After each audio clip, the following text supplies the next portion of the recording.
Si usted desprecia el Estado de Derecho, no le gusta la división de poderes, si usted no tiene aspiraciones de progresar, si se siente cómodo con el baño de sangre que está viviendo el país por la impunidad del crimen organizado, no vea este programa. Estoy empezando como López Obrador su mañanera porque el IFE le prohibió hablar de elecciones. Y bueno, Pepe, voy a empezar por el lado de los ataques al Poder Judicial que no cesan y por la persecución a Xóchitl Gálvez, que es obviamente el punto que más les preocupa ahorita desde que arrancó este proceso electoral rumbo al 24, donde se van a elegir más de 20,000 cargos. Entonces, la presidencia de la República, 9 gobernaturas, se renueva la Cámara de Diputados, la de senadores y un sinfín de cargos a nivel local. Pepe. Ay, Pancho, cada semana decimos se va a poner peor, pero la imaginación no nos alcanza. Estaba yo pensando mientras oía tu enumeración que le pudiéramos seguir, ¿no? Si usted no tiene vergüenza, si le vale madre el país, ¿no? Le podríamos seguir. No tiene límite el titular del Ejecutivo, no tiene límite. Digo, está visto que así es, pero ya en la práctica ver cómo esto se va desarrollando nos hace pensar que estamos a 10 meses de las elecciones. La cantidad de cosas que no vamos a ver. En la línea que tú señalas, el ataque a la Suprema Corte, bueno, ya lo trae entre ceja, oreja y madre, ¿no? Él está decidido, tiene un proyecto a largo plazo, va a transformar la Corte, la va a convertir en un cuerpo colegiado por votación popular. Y luego quién sabe qué más se le ocurra, ¿no? Recortarla, hacerla chica, lo que sea. Aquí el problema, Pepe, y hay que dejarlo bien claro para que la gente no se confunda, es que para poder hacer este tema de la Corte, de elegir en urna a los ministros, hay que modificar la Constitución.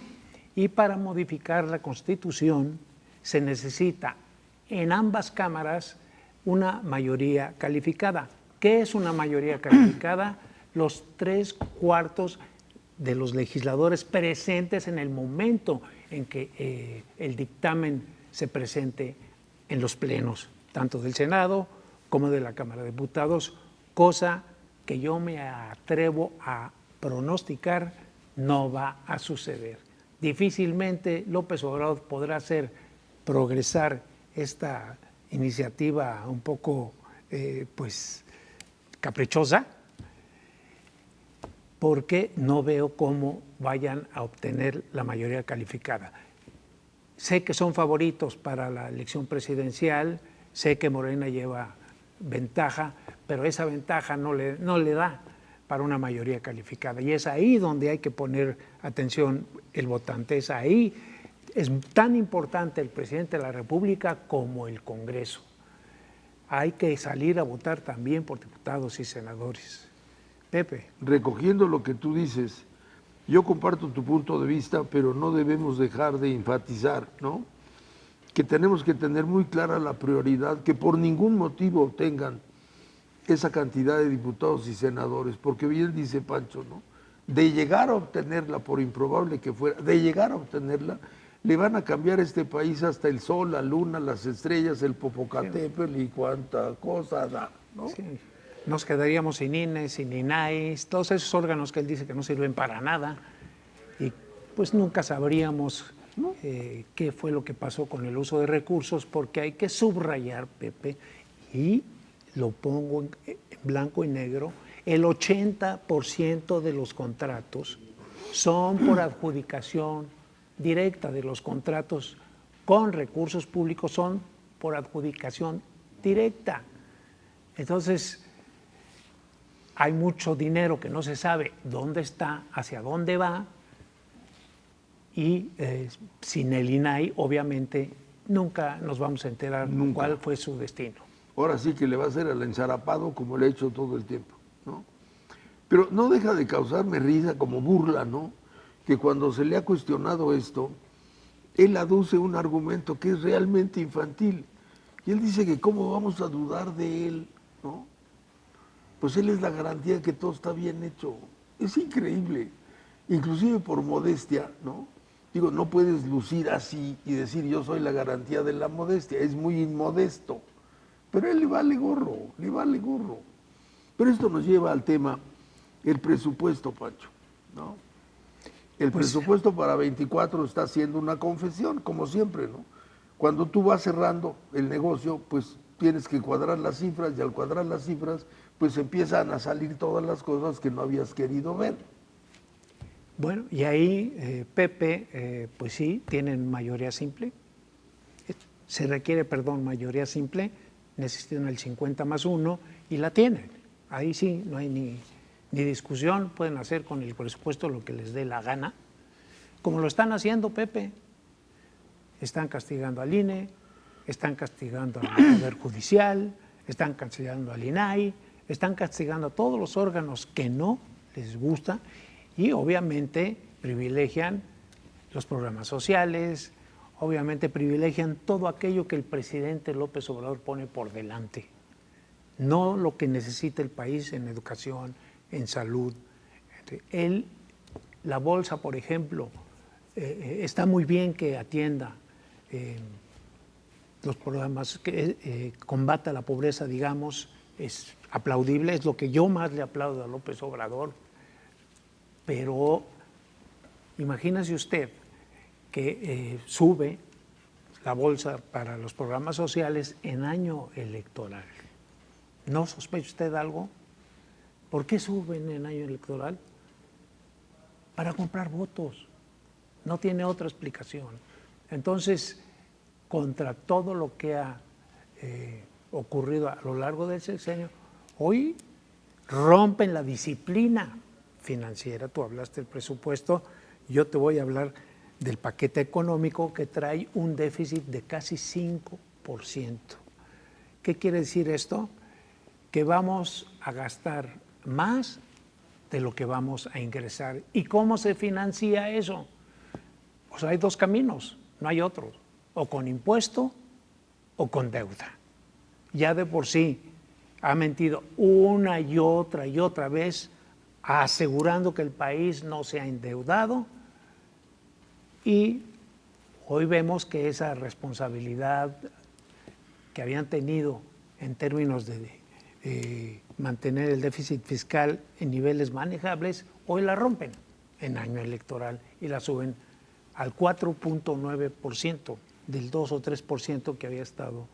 Eso significa en billetes muchísimo dinero. Y eso trae una implicación, porque como finalmente a él lo que le importa es el corto plazo, le hace la elección, pues esos compromisos de deuda evidentemente van a tener que pagarse. Y como van a tener que pagarse, se van a sumar para el año siguiente. Y esto quiere decir, gane quien gane, se va a encontrar un país muy problematizado, muy endeudado, y con una serie de déficits, como Pancho bien ha dicho, que no quisiera estar en los zapatos de ninguna de las dos posibles candidatas. Claro, para una, la de Morena, pues llegar al poder significa tener la puerta abierta para seguir alimentando su sueño, digamos, y en ese sentido lo viven como un heroísmo. Si llegara a la oposición, se enfrentaría a una situación muy complicada, tener que lidiar con la oposición, ahora Morena en la oposición, y tratar de reconstruir la situación del país a partir de cómo lo encuentre, ¿no? Es decir, una vez más, la situación no es bonita, no es halagadora, estamos ante tiempos difíciles, estos 10 meses de campaña, a Xochitl le van a buscar hasta debajo de la lengua, ¿no? Estamos en una situación comprometedora y difícil. Una vez más, preparémonos para votar, que nuestra credencial de elector esté vigente, que pertenezca al domicilio donde estamos viviendo actualmente para que podamos votar. Bueno, y Pancho, y en ese sentido, dada esta circunstancia, ¿cómo vas viendo las campañas? Bueno, empezaría por decirte que el destape, digamos, de Omar García Harfuch, pues no deja de inquietar. ¿Por qué lo digo? El cártel Jalisco Nueva Generación atentó contra entonces el exsecretario de Seguridad Pública de la Ciudad de México en forma brutal. O sea, se salvó de milagro. Y él incluso mataron a guardias, murió gente ahí. Él se salvó, se puso logró brincar al asiento de atrás y está vivo. Yo me pregunto, en esas circunstancias, ya por ahí apareció una manta advirtiendo que si iba... Que van sobre él. Que van sobre él si quiere llegar a la jefatura de gobierno de la Ciudad de México. ¿Cómo va a hacer campaña? O sea, ¿cómo van a hacer sus mítines? Tendría que estar verdaderamente blindado detrás de un espejo, de un vidrio blindado. ¿Cómo? Porque es blanco fácil para un francotirador, es blanco fácil en un mítin, por ejemplo, no sé, arrimarse a la gente, pues no creo que vaya a ser prudente que se arrime a la gente y se confunda con tanto. Le pueden ahí dar una cuchillada, en fin, hay tantas maneras de... Que sí es un tema a pensar, o sea, ¿qué va a pasar con él? Sí, es un hombre joven, es un hombre pues que ha hecho buena labor, hay que reconocérselo, al frente de la Secretaría de Seguridad Pública de la Ciudad de México y que tiene cierta popularidad aquí. O sea, es el que encabeza las encuestas. No hay duda. Inclusive popularidad entre gente que no es de Morena. Que no es de Morena. Precisamente por lo que tú dices. Porque la Ciudad de México, mal que bien, pues ahí la lleva, pues comparado con el resto del país donde vemos descuartizados, colgados de los puentes. Eso aquí no ha sucedido todavía y esperemos que nunca suceda. De estas barbaridades que nos hemos enterado, que hemos visto, que matan niños, familias, se meten a la casa, se meten a fiestas y indiscriminadamente matan a la gente que está ahí, sea quien sea, no les importa, no hay límites. No.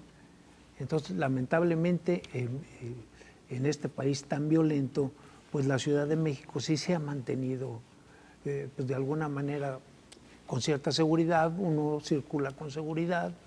Hay asaltos, obvio, siempre los ha habido, pero bueno, y volviendo al tema, eso le creó cierta popularidad a Omar García Harfuch, que está arriba en las encuestas y tiene otro mérito que no es desdeñable, Pepe, es el del fin de la coordinadora de la defensa de la Cuarta Transformación, Claudia Sheinbaum, que este largo título que le acabo de decir no es otra cosa más que la candidata de Morena para la presidencia de la República en el 24.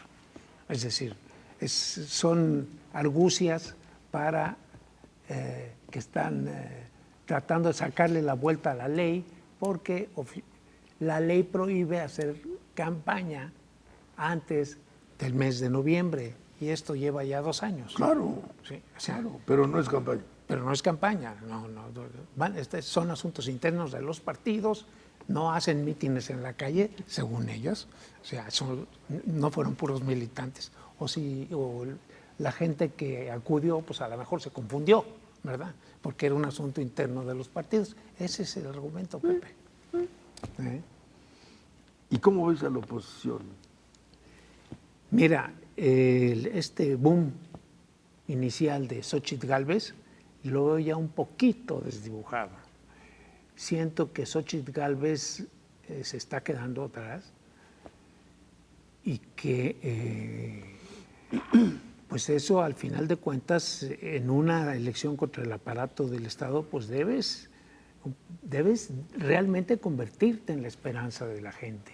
Ella tuvo una frase muy afortunada cuando fue a la Cámara de Diputados: la esperanza cambió de manos. Así es, muy buena. Muy buena frase. O sea, le dio al clavo. Hay mucha gente que espera que esto cambie, que se transforme. Claudia Sheinbaum es la continuidad, lo que estamos.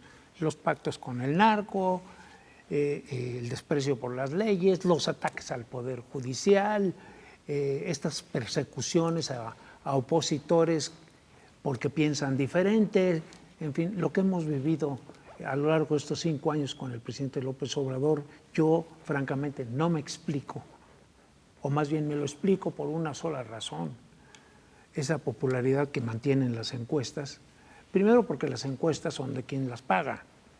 Segundo, por los programas sociales, que han sido un gran sostén de este régimen y que efectivamente este gobierno, y lo dije al principio, ha volteado a ver a los pobres, pero finalmente eso no nos alcanza. Hay que ir seguir ayudando a los pobres, pero también abrirte al desarrollo, abrirte a la prosperidad. Aquí parece que aspirar a más es verdaderamente cometer un pecado mortal si lo pusiéramos en términos de la Iglesia Católica, ¿no?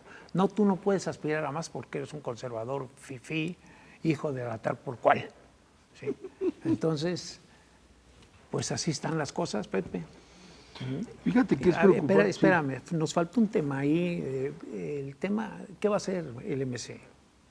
Yo veo un escenario ideal, Pepe. A ver. El escenario ideal para mí sería, que no va a ser porque los políticos no solo piensan en su avance personal y no en el país. Si Marcelo Ebrard, cuya única posibilidad es montarse en el registro del MC, acepta la candidatura presidencial del MC, las otras ya están ocupadas, de los otros partidos, pero los registros, pudiera hacer un pacto con Xóchitl y en determinado momento de la campaña declinar el uno o el otro por el que esté mejor posesionado. Es el camino que siguió Cárdenas en el 88. Y a mi juicio Cárdenas ganó. Y a Cárdenas le robaron la elección. Tú sabes mucho de eso, estabas muy bien ubicado en esos momentos en el aparato del Estado. Y ganó, les voy a recordar por qué partidos rápidamente, porque ya me están pidiendo que me despida.